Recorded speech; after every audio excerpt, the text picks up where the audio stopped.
ചില മലയാളികൾ അന്യനാട്ടിൽ പോയി ബി.ജെ.പിക്ക് പ്രയോജനമുണ്ടാക്കുമ്പോൾ എന്തുകൊണ്ട് ചില മലയാളികൾ കേരളത്തിൽ ബി.ജെ.പിക്ക് കുഴി തോണ്ടുന്നു? വളരെ പ്രധാനപ്പെട്ട പ്രസക്തമായ ഒരു ചോദ്യമാണ്. പണ്ടൊരു ഞണ്ടിൻ്റെ കഥ പറഞ്ഞതുപോലെ സ്വന്തം വർഗത്തിൽപ്പെട്ടവരുടെയും നാട്ടുകാരുടെയും കാലുവാരുക, അതാണ് മലയാളികളുടെ ജന്മലക്ഷ്യം എന്ന് കരുതേണ്ടി വരും. എല്ലാ മലയാളികളും ഒരുപോലെ അല്ല എന്ന് കൂടി തിരുത്തട്ടെ. മലയാളിയെ കൊണ്ട് ബി.ജെ.പി ഏറ്റവും കൂടുതൽ ഗുണം നേടിയത് വടക്കൻ സംസ്ഥാനങ്ങളിൽ എന്ന എം.ടി. രമേശിൻ്റെ അഭിപ്രായം ശ്രദ്ധ നേടുകയാണ്. എന്നാൽ പിന്നെ കേരളത്തിലെ ബി.ജെ.പിക്കാരൊക്കെ അങ്ങോട്ട് പൊക്കോട്ടെ, അവിടെ മാത്രം ബി.ജെ.പി നന്നായാൽ മതി എന്ന് വെക്കാം. ജാത്യാലുള്ള സ്വഭാവത്തെ വിലയിരുത്തി നന്നാക്കാനും നന്നാക്കിക്കാനും ശ്രമിക്കാതെ ഇത്തരത്തിൽ വില കുറഞ്ഞ പ്രസ്താവനകൾ നടത്തിയാൽ മൂല്യങ്ങളുള്ള കേരളത്തിലെ വിരലിൽ എണ്ണാവുന്ന ബി.ജെ.പിക്കാർക്ക് അത് നാണക്കേട് തന്നെയാണ്.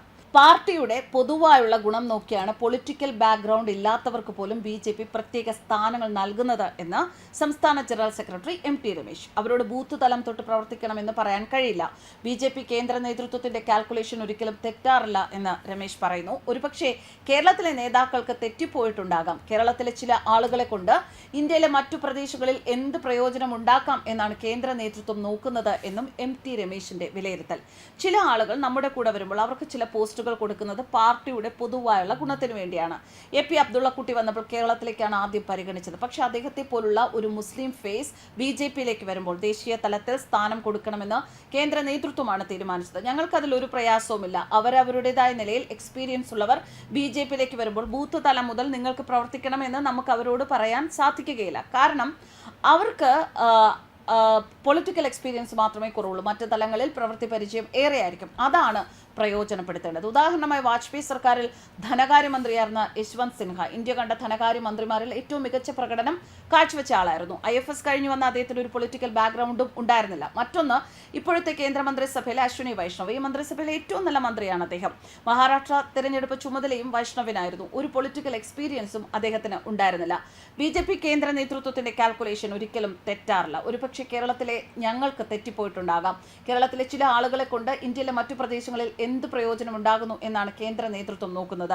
അനിൽ ആന്റണി പോലുള്ളവരെ കൊണ്ട് ബി.ജെ.പിക്ക് കേരളത്തിന് പുറത്ത് വലിയ പ്രയോജനങ്ങൾ ഉണ്ടായിട്ടുണ്ട്. റിസൾട്ട് ഇല്ലാതെ പരീക്ഷണം നടത്തുന്ന പാർട്ടിയല്ല ബി.ജെ.പി. കേരളത്തിൽ വേണ്ടത്ര പ്രയോജനം കിട്ടിയിട്ടില്ലെങ്കിലും അൽഫോൻസ് കണ്ണന്താനത്തെ കേന്ദ്രമന്ത്രിയാക്കിയതുകൊണ്ട് നോർത്ത് ഈസ്റ്റ് സംസ്ഥാന നയങ്ങളിൽ ബി.ജെ.പിയുടെ നല്ലൊരു പാലമായി പ്രവർത്തിക്കാൻ അദ്ദേഹത്തിന് കഴിഞ്ഞു എന്നാണ് എം.ടി. രമേശ് പറയുന്നത്. എന്നാൽ കേരളത്തിലുള്ള ചില ആൾക്കാർ പ്രവർത്തിച്ചതുകൊണ്ട് മാത്രം കേരളത്തിൽ പല മേഖലകളിലും ബി.ജെ.പിക്ക് പരാജയം സംഭവിച്ചിട്ടുണ്ട് എന്നത് ഈ നേതൃത്വ നിരയിലുള്ളവരും ബി.ജെ.പിയിലെ സജീവമായ പ്രവർത്തകരുമൊക്കെ സമ്മതിക്കുന്ന കാര്യങ്ങൾ തന്നെയാണ്. എന്നാൽ ഒരു കാര്യം ചെയ്തോളൂ, ഇവിടെ ഒരു പ്രയോജനം ഉണ്ടാക്കാത്തവരെ കേന്ദ്രമന്ത്രിമാരാക്കി പ്രയോജനമുണ്ടാക്കി എന്നാണല്ലോ എം.ടി.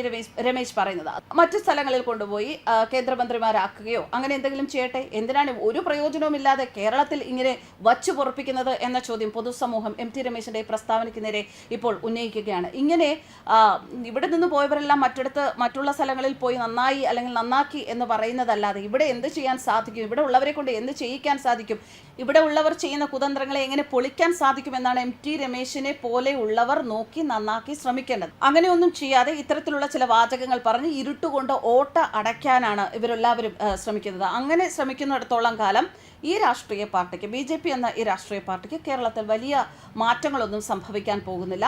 മറ്റുള്ള സ്ഥലങ്ങളിൽ പോയി നന്നാക്കിയാൽ മതി എന്ന ചിന്തയുള്ള ഇത്തരക്കാർ ഇവിടെ ഉള്ളിടത്തോളം കാലം ഒരിക്കലും കേരളത്തിലെ ബി.ജെ.പി രക്ഷപ്പെടാൻ പോകുന്നില്ല. അശ്വിനി വൈഷ്ണവിനെ കുറിച്ച് പറഞ്ഞത് തന്നെ നമുക്ക് ഒന്നുകൂടി നോക്കുകയാണ് എന്നുണ്ടെങ്കിൽ, അശ്വിനി വൈഷ്ണവ് മഹാരാഷ്ട്രയിലെ തെരഞ്ഞെടുപ്പ് കാര്യങ്ങൾക്ക് വളരെയധികം ശക്തമായ സാന്നിധ്യമായിരുന്നു.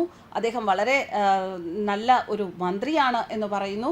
പക്ഷേ പൊളിറ്റിക്കൽ ബാക്ക്ഗ്രൗണ്ട് ഇല്ല എന്ന് പറയുന്നു. ശരിക്കും വേണ്ടത് നല്ല രീതിയിൽ പ്രവർത്തിക്കാനുള്ള ഒരു മനസ്ഥിതിയാണ്. അതാണ് കേരളത്തിൽ ബി.ജെ.പി നേതൃത്വത്തിലിരിക്കുന്ന പല മാന്യന്മാരായ മലയാളികൾക്കും ഇല്ലാതെ പോകുന്നതും. ന്യൂസ് ഡെസ്ക് കർമ്മ ന്യൂസ്.